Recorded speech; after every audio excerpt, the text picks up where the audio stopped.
Yo, what's up everybody? Welcome back to another video. It's your man Jay. And so today I'm going to be addressing the Surface Go 3. Now I've had the Surface Go 3 for at least a week.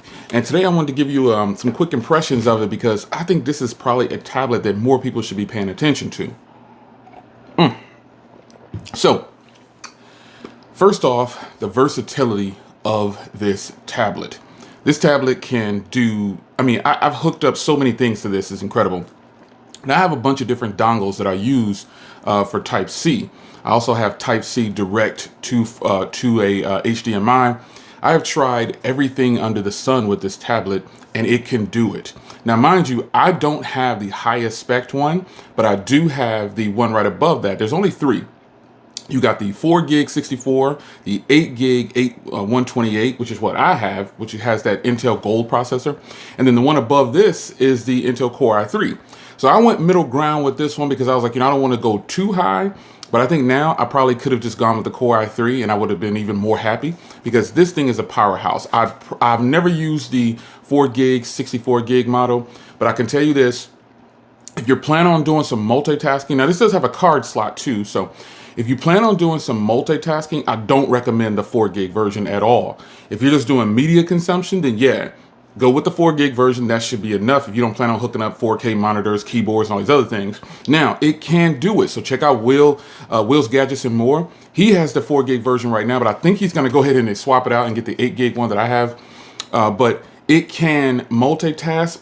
It's probably just gonna be a different feel. So seeing as though I do have the 8 gig version, I hooked up a 4K monitor, a keyboard and mouse, and an external microphone and an external camera. It handled it like a champ. No problems whatsoever, son. I'm telling you this, the reason I'm starting with multitasking is because I wasn't planning on multitasking with this. I was planning on just, using it as a tablet replacement for my iPad, but I found myself liking this a little bit more than the iPad. When I plug up the iPad through Type-C and hook up a 4K monitor, it's just a duplicate screen, nothing else.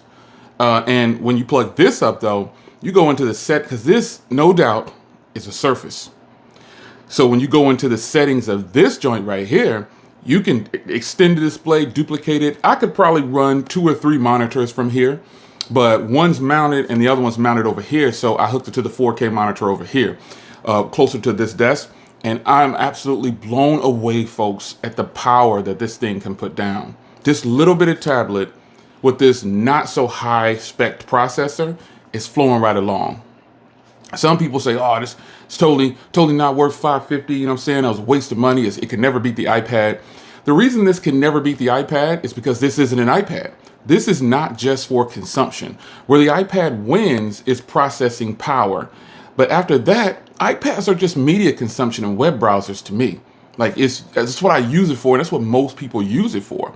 If you want to get some work done, like word processing, anything, it's just, again, it's a Surface. So it can do it a lot better than an iPad in my experience. I don't like when I plug in Type-C and the iPad cuts the bars off on the side. It just looks weird. And then there's no desktop mode for anything for the iPad. And it's weird because the iPad has all that power. It has all that power. And I have the 2020 iPad Pro. I don't even have the current generation. So I've had this thing for almost 2 years now. And I don't even have the most powerful iPad, but it's still very powerful. And it is more powerful than this Surface Go 3 when you start to look at like editing and things like that. Other than that, this is the better tablet, folks. Some people don't want to hear this, but it really is. Another area where the iPad beats this up a little bit is cameras. Now, the cameras on here aren't bad. They're just not the best. You need to have a well-lit area to make these cameras go. Like, do really good, no pun intended, go. But I've done it in this low light setting right here, and I was actually pretty happy with the way they sound, the microphone, everything. But I can hook up an external microphone to this, and it's gonna sound fantastic. I mean, I hooked up a professional studio mic to this little thing with a 4K camera, a 4K monitor, and a keyboard and mouse. I mean, who's doing that for $550? And mind you, I'm still not out of S mode. I chose to leave S mode on because, for one, you can't go back to S mode. There are some advantages to using S mode. I mean, but some people don't think so. Some people think you should switch right out of S mode right away. I personally don't want to do it because only thing I'm missing is my Chrome browser when I think about it. And once I plugged this up and I started to go through the process and I signed in, it imported everything from Chrome. Passwords, everything the way I had it set up, browser, it's all here. So I don't need Chrome on this tablet right here. I'm still getting used to Edge browser, but Edge browser is really, really fast, folks. It's really fast, and I would not lie to you. This one I have, once again, is the middle ground version. Now, I'm not saying, like I said before, don't get the 64 gig, but I'm going to talk about storage. Even though this has expandable storage, this one with hardly no applications on it, I have 85 free. Now, I've already put some stuff on it, but this is 128 gig.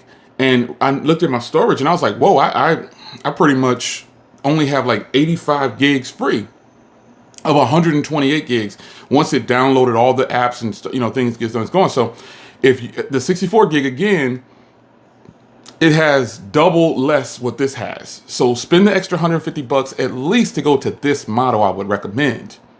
So storage wise, you're going to need, if you just plan on getting the 64 gig, if that's all you can spring for, I get it. Everybody's pockets is different. But if you just plan on getting the 64 gig because you want to save money, but you think you're going to want to multitask and really get this thing going, I don't recommend it. I mean, again, I know it has expandable storage, but I just don't recommend it. I don't recommend that you kind of skimp out on the cash if you have it. If you don't have it, okay, get the 64 gigs, get your expandable storage, but don't plan on doing any real serious multitasking because the RAM is going to you only got 4 gigs. It's going to burn through, the resources are going to burn through really fast. So now, battery life. I listened to, again, and I keep referencing Will's Gadgets and More because he's one of the few real YouTubers out there who buys the products and he genuinely likes it. He motivated me to get this. Will, you motivated me to get this. You motivated me to get this. He was so pumped about his, and mine got delayed in shipping. He got his really fast. He probably got his like a week and a half before I got mine. So, I mean, he motivated me to get this to check it out because I actually always wanted to try a Surface tablet, but I just never did. Like, not full throttle. So, battery life. I listened to his battery life, and he only got like 3.5 hours of screen on time. And I was like, whoa, I went 3 days with almost 6 hours of screen on time. I mean, and it only dropped to 20%. It only dropped to 20%. Now, I couldn't get a screenshot because I was still trying to, I didn't realize I could hook up a keyboard and just hit screen print. And I charged it since then. So, I wanted to show, the battery, but I just couldn't, I just couldn't figure it out. Remember, I'm a Mac user. I don't use Windows laptops that much. I have 2 powerful Windows laptops, but I use my Windows laptops for live streams now because I had some problems with the Mac Mini, which that problem is resolved. Shout out to the MacBook Pro crew. They laughing at the cutout at the top, but I'm looking for that power. I don't even care about that. That power of the M1 Pro is going to be right here on this desk, and you will see a video on that too. But, I looked at his battery life, and I thought, man, what is up with his battery life? And I even did a test where I kept all these things hooked up, like the keyboard, the mouse, the screen. I left all these things plugged up, and I just was wondering, like, why is his battery so worse than mine? But he could be running something that I'm not running. I got Disney, HBO, Hulu, Netflix. I have all these things installed on here because I was intending on using this for media consumption. I'm going to put this thing to the test. So he has the 4 gig version, and again, his battery life is completely different than mine, and I don't know why. So with that being said, does it have something to do with the RAM? Does it have something to do with the processor? Is his working harder because he has that lower spec version? I don't know. In any event, the battery life is great. The screen for doing media consumption is good. It's really good. And I even have a matte screen protector on here. If you haven't seen that video, be sure to check that video out. But there's just so much about this tablet that I end up liking, and I didn't know I was going to like it. Using this thing and watching it multitask like that, yeah, it's incredible. I am super pumped that I got this. Now, one of the last things I want to talk about is the kickstand. The fact that I have this kickstand on here is super boss. The kickstand is just an added bonus to me. I can also dock up a keyboard. I can do a whole bunch with this. And I didn't touch on the hardware because I think the hardware is premium. This is premium hardware, and I'm totally happy with the hardware, but the kickstand is where it's at, folks. Being able to pop this kickstand open and just go to work just watching TV or just web browsing or emailing, whatever. I can put it in different modes. If I don't want to have a keyboard hooked up, I could tilt this keyboard all the way, this kickstand all the way back into like this flat on surface typing mode. It's limitless, folks. Limitless. I'm telling you, son, this is the one. So anyway, that's a follow-up on the Surface Go 3.